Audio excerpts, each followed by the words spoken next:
The call comes at 3:12 a.m., and you answer before the second ring. Not because you are awake, because you are never fully asleep anymore. That part of you switched off somewhere around the third year of doing this work, and you stopped mourning it a long time ago. The voice on the other end doesn't introduce itself. It never does. It says a first name, a city, and a number. The number is not a phone number. It's a timeline. You have 72 hours. You write nothing down. You never write anything down. You were not recruited for this role the way people imagine. There was no dark room, no contract slid across a mahogany desk, no man in a black suit explaining the terms. It started smaller than that. A favor for a partner at the firm where you worked at 29. A document that needed to disappear before a deposition. You made it disappear. No one asked how. No one wanted to know. What they wanted was the outcome, clean and quiet. And you delivered it. That was the beginning, though you didn't recognize it as a beginning at the time. You thought it was a one-time thing. They always think it's a one-time thing. By 32, you had a different kind of phone. By 34, you had 3. The work itself is not what people romanticize. It is not violence by default. Violence is loud. Violence leaves evidence. Violence is what amateurs reach for when they have run out of ideas. What you do is quieter than that, and because it is quieter, it is far more dangerous to everyone involved, including you. You make problems disappear by understanding them completely. A problem is never just a person. A person is a network. A person is a set of records, relationships, digital footprints, financial ties, professional dependencies. You do not remove the person. You remove the architecture that makes them matter. And when the architecture is gone, the person becomes irrelevant on their own. Sometimes they leave. Sometimes they recant. Sometimes they simply stop being believed by anyone who once believed them. And sometimes, yes, they disappear in the most final sense of that word. But that is rarer than the stories suggest, and it is never your first move, and it is never yours alone to make. You arrive in the city by 8 a.m. You paid cash for the ticket 3 days ago under a name that exists in just enough databases to survive a surface-level check. The man you will hear about is named Daniel, mid-40s, a former compliance officer at a private equity fund whose partners include 2 sitting government officials and a foreign sovereign wealth vehicle that is not supposed to exist in the same sentence as the word American. Daniel found something he was not supposed to find. Then he made the mistake of telling someone he trusted.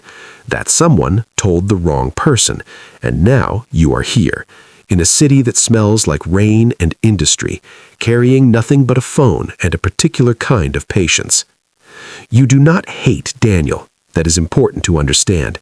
You feel almost nothing about Daniel as a person. What you feel is something closer to professional clarity. He is a variable that has become unstable. Your job is to stabilize it. The first thing you do is not find him. The first thing you do is find who he loves. This is the part they never show in the films, and it is the part that defines everything else. You spend 6 hours learning Daniel's life from the outside in. His daughter is 14 and plays competitive tennis. His wife works 3 days a week at an architectural firm downtown. His mother is in a care facility 40 minutes north of the city, and he visits every Sunday without exception. He has a friend he has known since university, the kind of friend a man calls at 2 in the morning when he cannot call his wife. He has debts that are manageable but present. He has a health scare from 8 months ago that he did not fully disclose to his employer. He has a life that from the outside looks stable, and stability, you have learned, is the most powerful pressure point there is, because stability is what people will do anything to protect.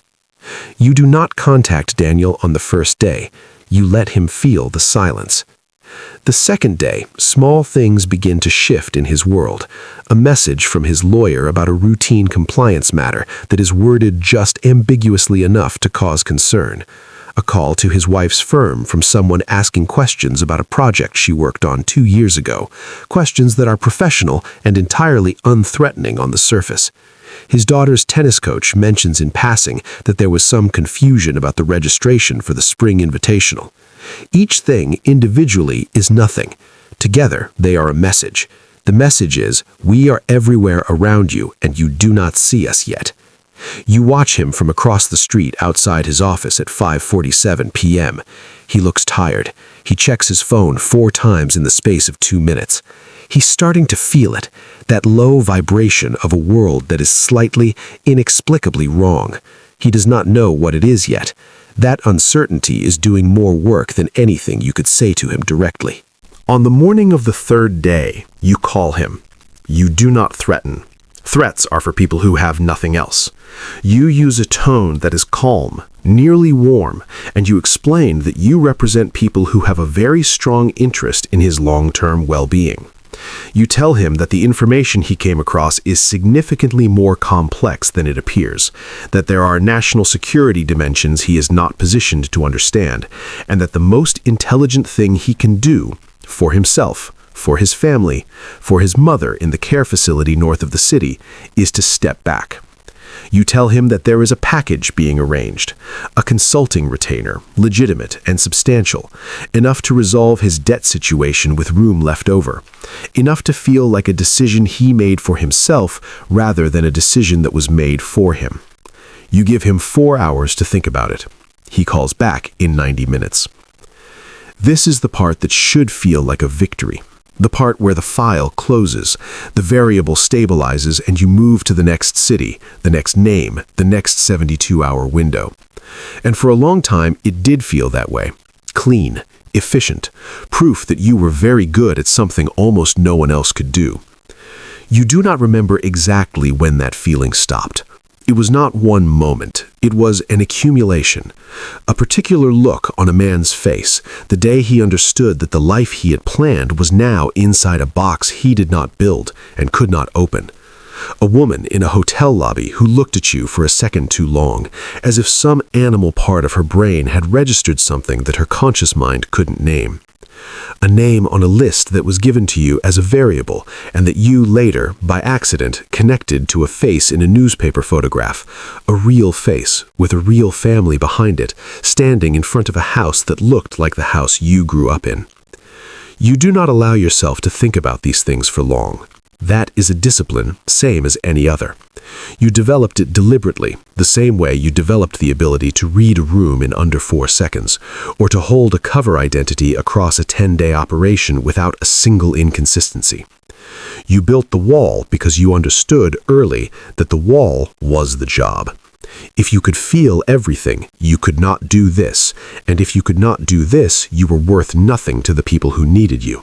And if you were worth nothing to them, you knew too much to be allowed to simply walk away. That is the architecture you live inside.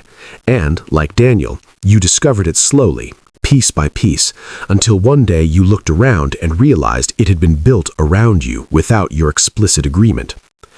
They told you in the early years that you were protecting people, protecting systems that, while imperfect, held things together that would otherwise collapse in ways that harmed far more people than the ones you were asked to manage.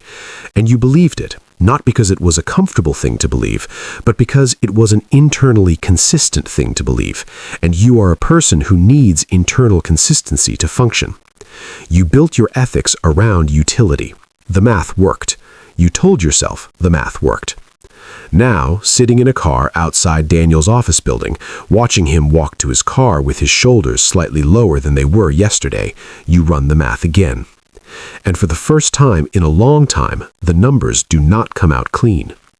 You do not act on this. You note it the way you would note any irregular data point, set it aside, and begin the process of closing out the file. The retainer agreement will be signed by the end of the week. Daniel will return to his life. His daughter will play in the spring invitational. His wife will go to work 3 days a week. His mother will see him on Sunday. Everything will look exactly as it did before, except it will not be, because Daniel will know every day for the rest of his life that the world he moves through is not the world he thought it was. He will know that there are rooms he cannot enter, names he cannot say, knowledge he cannot use. He will carry it the way you carry everything, in the part of himself that no longer quite sleeps. The phone vibrates. New city, new name, 48 hours this time.